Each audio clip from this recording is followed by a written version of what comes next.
Hey guys, if you guys will continue to hit that like and subscribe button, it's your girl, Michelle, aka Peace out, and just support the algorithm.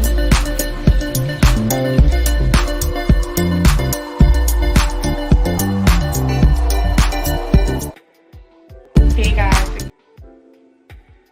Hello. It is Saturday. It is another episode of Wine and FaceTime. We're actually at episode 54, guys. It is episode 54, Wine and FaceTime. Good evening. Hope all is well. Happy holidays. Tonight's discussion is going to be about understanding lupus and autism. As you guys know, if you check my social media and my YouTube channel this week, I told you I'm going to be talking about this. And I'm very excited to talk about this because it's something that hit me home and impacted home. For me, you don't know until you're in a situation. So I'm gonna ask everybody right now, if you're new to the channel, your first time coming up, please make sure you hit the subscribe button and make sure you also like this video. I really appreciate that. So we've been talking about mental health a lot, and as you know, mental health is a real thing, but this is not a mental health conversation. Again, subscribe. Happy weekend, happy holidays. Sorry guys. So yeah, I'm a mother of two children, and they both had illnesses or disorders or diseases that I didn't know about, was uneducated about, and I blamed myself a long time, not understanding how this happened to them. But long story short, it happens to many people, not just me. I had a daughter who had autism, and I had a daughter who had lupus. So this video is for people who are suffering with autism or lupus, or this video is for people who are managing and helping and assisting people who are living or suffering from autism or lupus. It's a really serious situation. Everyone's not prepared for it. And it takes a strong one, it takes a village, so to say, and sometimes we don't have a village. So that's what tonight's conversation is about, So if you know somebody with autism or lupus, do me a favor, please put a 1 in the chat right now. Or because it's in a replay, please put a 1 in the comment if you know somebody living with autism or lupus. A lot of us do know. So what is autism? What is lupus? So lupus is an autoimmune disease, and autism is a disorder. For those of you who don't know what a disorder is, or what lupus is, or what autism is, you can definitely look up autism or lupus online in the dictionary. You speak to your doctor, clinical physician, or nurse, or anything about that. They can educate you more about that. In your dictionary, again, it's easy to find out what these things are, and it does happen to a great deal of the population. So that's something to definitely look forward to as far as researching, understanding what's going on in the world. I've noticed that with autism and lupus, it happens in Black, brown, and Latino communities as well as the Caucasian community. I feel like lupus hits more of the Black, brown, and Latino community, and autism hits more of the Caucasian community. But we all have different experiences and we see different things, right? So what I see, you may not see, right? That's just being really honest. One thing I noticed as well is that with lupus, sometimes you don't notice it until the teenage years. And with autism, sometimes you notice it early on, and sometimes you don't notice it until much later. So there are some differences and some comparisons to both. But again, you got to do your research. It's different for everybody. Real talk. And lastly, why do people get this? As far as lupus, there is no information or research available to say why this happens. There's no cure for it. With autism, it's kind of similar, but the difference with autism is that, again, some people may say you can teach your way or train your way, or, be taught to go out of it, with hard work. Same thing with lupus, you can teach your way out of them depending on how severe your case is. But it's different for everybody, for both of them. For lupus and autism, it's different for each person. You really have to be a part of the community and go through it to understand it. So if you haven't dealt with anyone with either of these situations, you probably can't gravitate to this conversation so much unless you know someone with it and you see the signs, you see the signals, you see the small tells of what it really looks like in the person that and how they engage, how they act, how it affects their body physically, mentally, emotionally. All of that does play a real big deal, and as a parent, it's a lot because most of the time there's nothing you can do. There's nothing you can do to fix it, make it better, ease them, comfort them. It's a situation that they go through. You have to learn to live with it and manage it the best they can for both. I feel like, honestly speaking, outside looking in, it's easier to probably spot someone that has autism on the street or in person by looking at them versus lupus. Lupus acts differently in the body to different people, and again, kind of don't know, until you speak with the person, speak with them, engage with them, be around them, see, what their lifestyle is. You'll probably have an idea then, because first people with lupus, sometimes they're not as active and exciting and engaging and hyperactive and stuff like that. They're more calm back, collective, really low energy people. And with autism, people with that on the spectrum, they're very isolated, antisocial, introverted to themselves. They don't talk a lot. They don't engage a lot. They don't give a lot of, communication, so to say. They're very quiet into themselves. So for me and my daughters, I noticed signs early on with both of them differently. They weren't the same signs. So I'm going to speak about my daughter with autism first. So my daughter with autism, when she was about toddler age, I noticed certain things, weren't looking in where they were supposed to. And, I followed it and watched up on it, and as she got older, I saw some things still were not changing no matter what. But despite that, she definitely had strengths. And I definitely started to notice some of her weaknesses. And one thing I noticed a lot was that she never liked to give eye contact. I noticed that, she liked to be introverted and isolated, as I said. She didn't have to be on medicine or anything like that, but it was a lot of physical, core skill things that she needed a lot of assistance with, such as repetition on, certain commands and specific things, learning words and stuff like that, and pretty much teaching was more of learning by repetition or by you see and you do, for those things that just was not able to help her connect with her brain to get it right, so to say. And that led me to several different outlets, such as, community support, school support, city support, state support, federal support, private support for social workers, psychiatrists, psychologists, sociologists, doctors, nurses, clinicians, therapists, all types of different backgrounds of teachers and educators to help me understand her needs and how to learn and grow with it to make her better and to help her be more confident and to help her thrive. It was a lot, and we're still going through it to this day because it's an ongoing thing. My daughter is very shy, very, quiet to herself. She doesn't really socialize so much. She's into her art and her YouTube, and that's her life, and she's okay with that. And she's not asking for more. She's not, one that just wants to be outside all day or goes to the music park all the time. She's a very shy, quiet, introverted person, but I know she's going to still grow and she may change as she gets older. So that's just how it is for now. Now, regarding the daughter with the lupus, one thing I noticed with her earlier on is that she wasn't able to be in the sunlight for long periods of time. She would get extremely tired and even sometimes faint being outside in the sun for too long. And that was weird because, it wasn't something that happened in the past.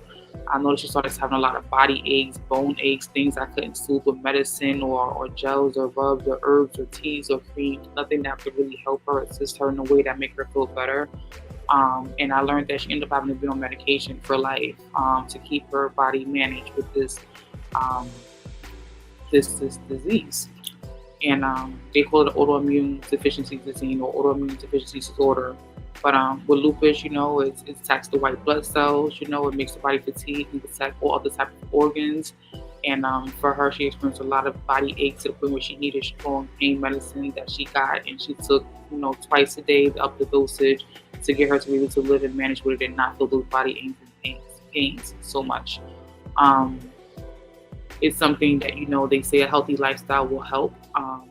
And for a teenager, it's probably hard to try to live a healthy lifestyle when you're young in high school or junior high school or, just getting out of college and you're not really thinking about living a healthy lifestyle, thinking about having fun, right?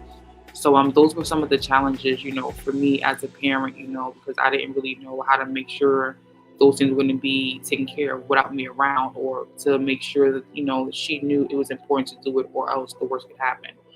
And with the autism, the difference was, I was more involved in the entire process of meeting all those physicians and everyone I just mentioned prior, being a part of all these appointments, again, seeing nurses, doctors, social workers, therapists, occupational therapists, physical therapists, lawyers, all types of support systems for community and education outreach for children with disabilities and needs. There were several meetings at the Board of Education, documented plans such as IEPs to track progress and growth and help find tools to support growth and help understand the specific needs and wants, and how to help, her get it, by any means necessary, whatever kind of support needed, even outside therapy, in school therapy, group therapy, etc., etc., etc. So with the autism, it's an ongoing thing. Again, I'm still going through all these things every day. And every day my daughter's becoming better in certain areas, but her strength for sure is math and art. She's great in math and art, despite having challenges in other areas, such as knowing how to express herself, how to be confident, look people in the eyes, so to say, not wanting to be isolated. Luckily for me, thank God she's not on medicine, so we're able to manage and deal with this without her being on medicine. That's a beautiful thing, because we often know that medicine sometimes has negative effects in other places. It's not good on the way. So that's the stress, again, as a parent dealing with children who have these ailments or diseases or disorders, it's a lot to deal with, because you're learning, you're not necessarily connected with a group of family members or team members or parents that have children with the same specific disorders or ailments. And sometimes you're doing your own research, you're asking a lot of questions, you're doing whatever you can to get what you need to probably try to do the best, to support your children or your spouse or your parents or your aunts, uncles, nieces, cousins, nephews, whoever it may be, so they can live a better, comfortable life. So that's pretty much, my experience on the conversation regarding both of these things. I'm still going through both of these things with both of my daughters, because both of my daughters still have this. They're still living with this. They're still managing it.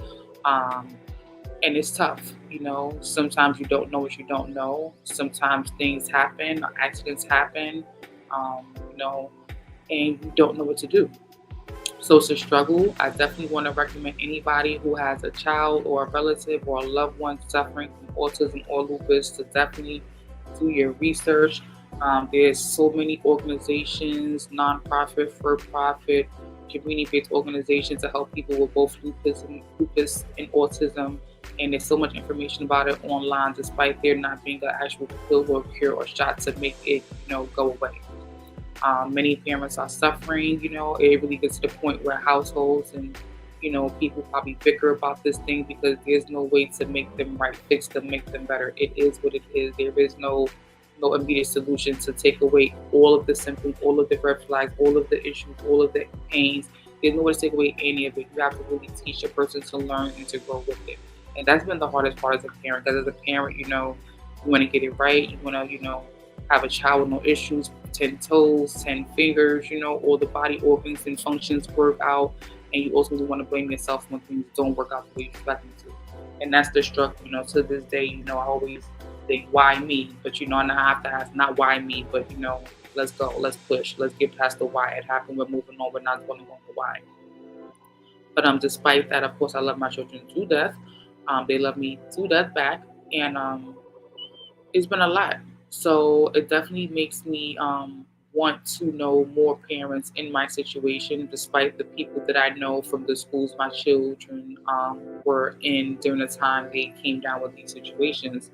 But I definitely have a support system of family that appreciates, helps, supports, gives guidance a lot. And I also have, the teachers, the schools, the doctors who also support me, and both of them with anything that comes up regarding either of them. So this is, really a conversation to let people know that you're not alone. It's not just you. It's somebody else. We all go through it in different countries, different states, different towns, different ages, different environments, different relationships. We all go through it. And, it gets better.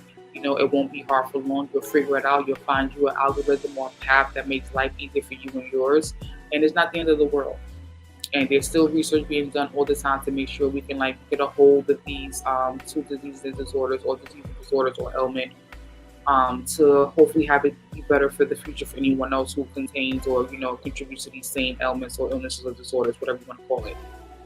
But for me, it's been a challenge. It definitely broke me at some times, mentally, physically, emotionally. It made me feel like a failure. It definitely made me feel like, how could you be in this situation? How could this happen to you? Why would God make you go through this? And again, I've learned to stop challenging myself with those questions and not let myself spiral down that rabbit hole of negativity, because it is what it is. That's what makes my life unique. That's what makes my life special, and God has a plan for all of us, and that's what it is. I'm not here to challenge or question, but to learn how to grow and be better all around, and hopefully try to pass that information and juice and tea down for my daughters that are dealing with this directly, because I'm just a parent. They're actually living with this, and that's a totally different experience, something that I cannot relate to because it hasn't affected me directly, only through the impact of my children. So good evening, guys. That's all I got for you guys tonight. If you made it this far in the video, please make sure you hit me up on my new channel, NY Grapevine. I have it here in the community tab of my YouTube channel. You can find the link and you'll see I have a new channel for Grapevine. Please hit me up on the Grapevine, hit that subscribe button, hit that like button. Let me know you're there. Drop a comment on any video I have there, and I know you're subbed over there. Peace out. Happy weekend. Happy holidays. It is the Christmas time. And that's it. That's all I got for you guys. So thank you guys for listening. Replay games, do your thing. You catch this live, leave a comment on what you like most about this conversation. I'm logging out. Hope you guys have a good one. And until next time, I'll probably catch you guys on the Grapevine. Peace out.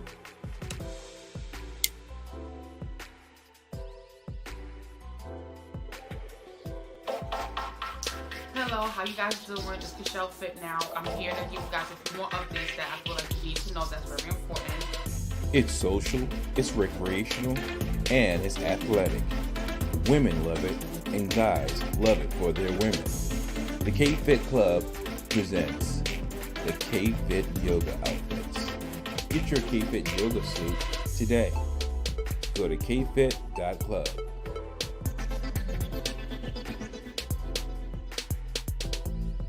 Stay tuned for that. Thanks for checking out this video. I appreciate all the love and support. Go pre-order your K-Fit yoga suit now.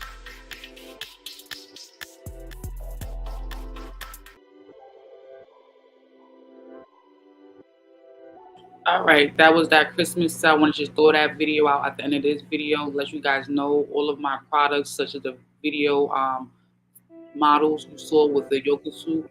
Those are all on a Christmas deal for $29.99 minus shipping and handling. So support your girl. Leave a comment if you don't want to get one, which is size. I'll let you know what colors I have. It is a limited quantity, no more smalls.